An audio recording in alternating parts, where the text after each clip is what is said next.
วัสดีเนาะไม่เอาที่พามาพยายามเบ็ดเนาะมาลุ้นมาดูกันอีกมันสินานเนาะจะได้บ่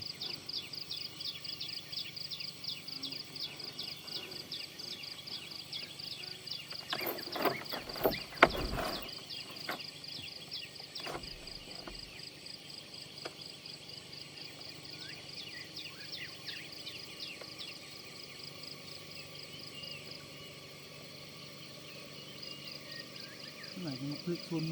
ต้นกลางไม่เพื่อแถวนี้เนาะเดี๋ยวนี้มาพลิกใหม่อากาศหน่อยจะแบบนี้คือมาลุ้นเนาะเพราะว่าน้ำปูนมีโอกาสขึ้นหรอก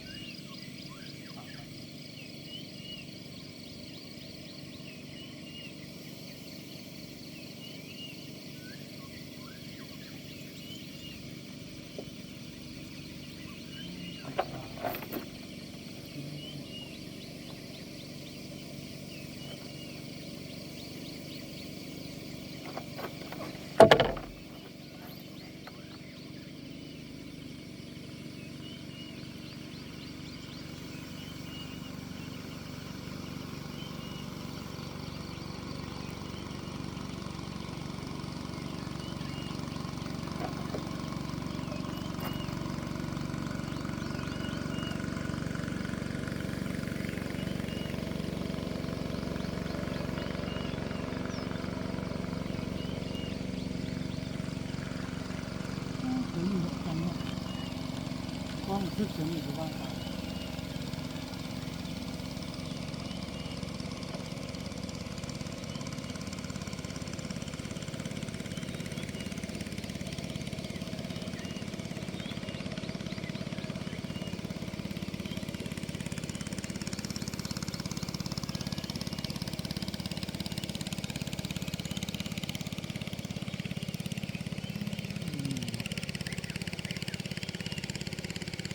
เช้านี่มันจะบวิด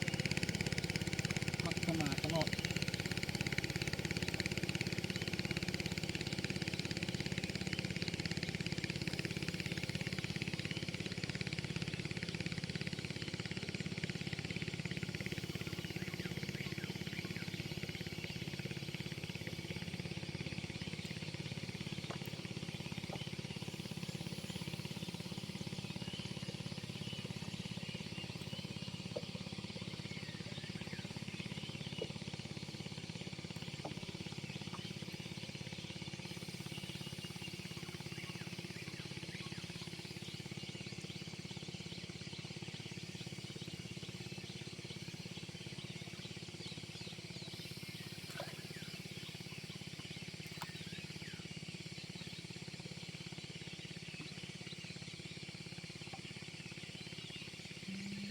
นี่เนาะ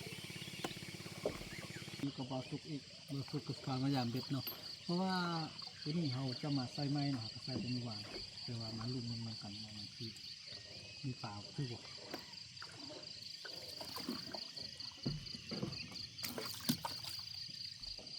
พอเป็นเบ็ดดวงไม้เนาะ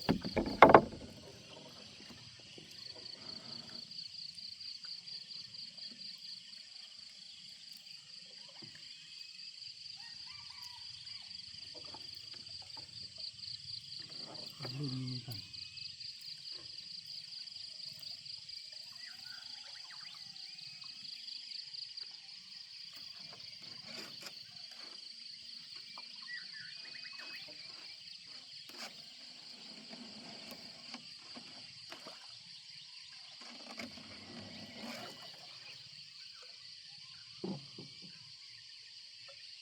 เพราะว่าเมื่อกี้กระเจ้าเนาะมาใส่แต่ว่ากระเจ้าหื้อออกไปละคือออกไปแล้วแต่ว่า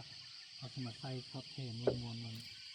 มันเสียมีป่าไปมันคือว่าเนาะเพราะว่าที่เขามาใส่เขามีโอกาสหลายเนาะมาคือกันไปเดี๋ยวเขาจะไม่อาจไปยืมมือละ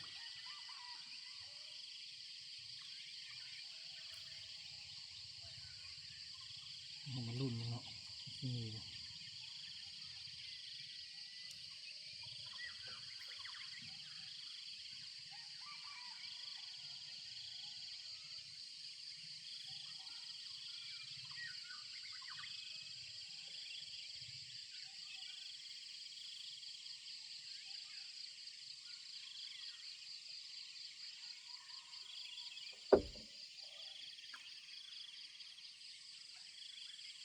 คือว่า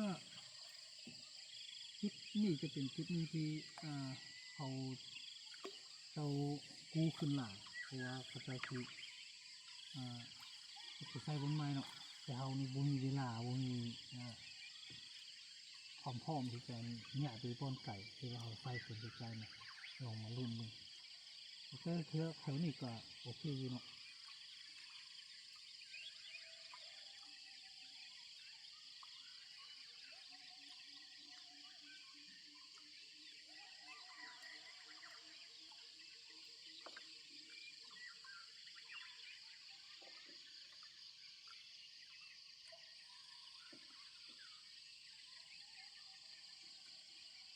ไม่มีป่าไปเนาะ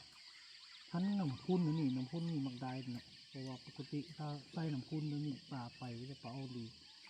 แต่ว่าหอบนี่เป็นอย่างโมในใจเนาะเพราะว่าอย่างบ่ได้เลย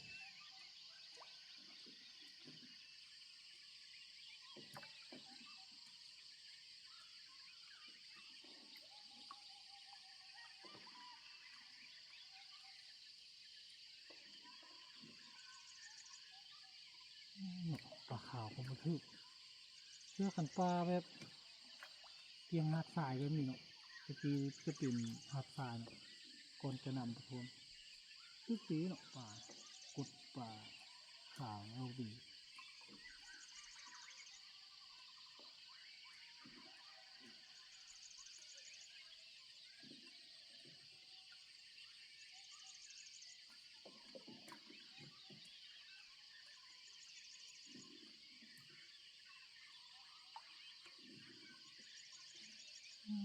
อันทึกนี่ตบมือละน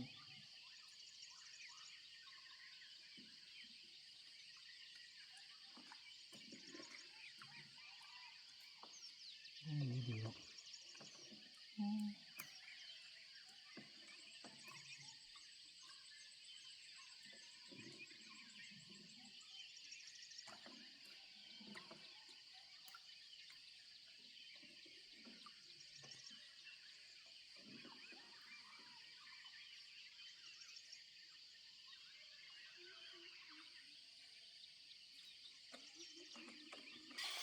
เพราะว่ามีโอกาสเนาะหน้ามัน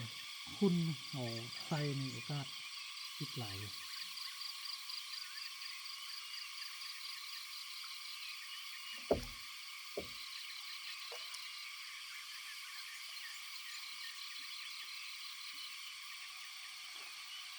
ติดมากติดไม่เห็นเนี่ยลูกมันเขาดึงขึ้นมามีปลาเขาเอาลงมากัน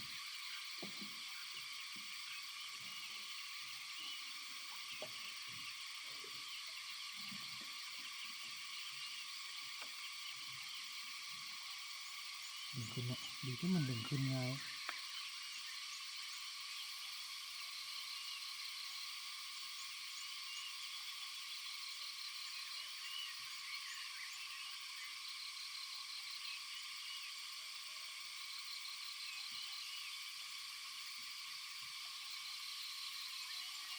เนาะไม่มีป่าเนาะแต่เป็นบุกเนี่ย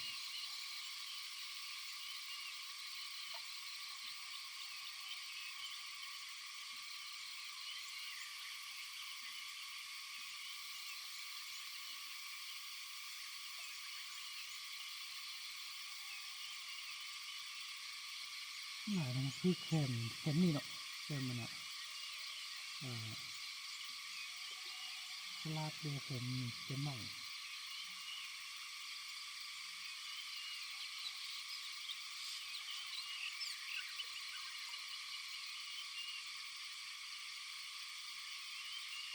แล้วนี่ก็เป็นเดี๋ยวนึงที่นักพืชมาเฟิร์นมักไรเนาะจะสีฟันมาไม่มีเลย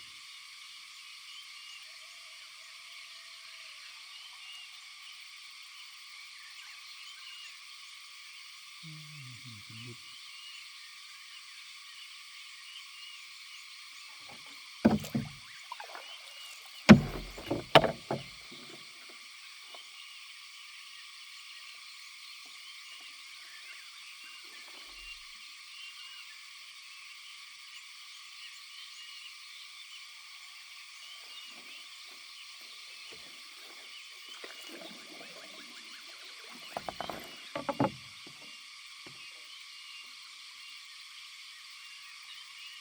ชันเนาะเพราะว่ามันไส้นี่เค็มดีกว่าครับมีไส้ขี้เนาะสองสาวไส้เดี๋ยวนี้มันอากาศมันคือหลายอะมักไร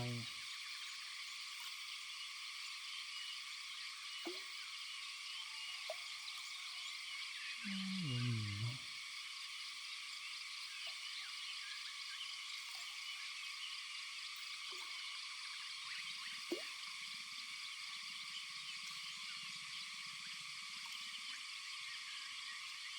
ตาบ่ไปเนาะต้องไปนี่โอกาสสูงนี่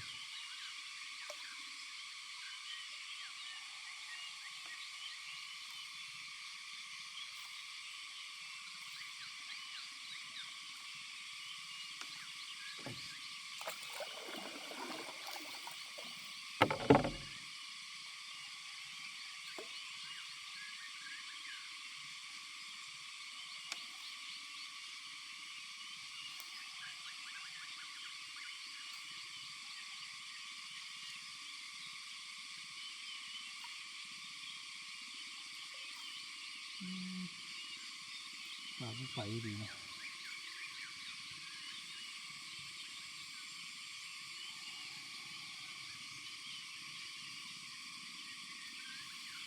มีป่ามีทึกซนเท่านี้แหละ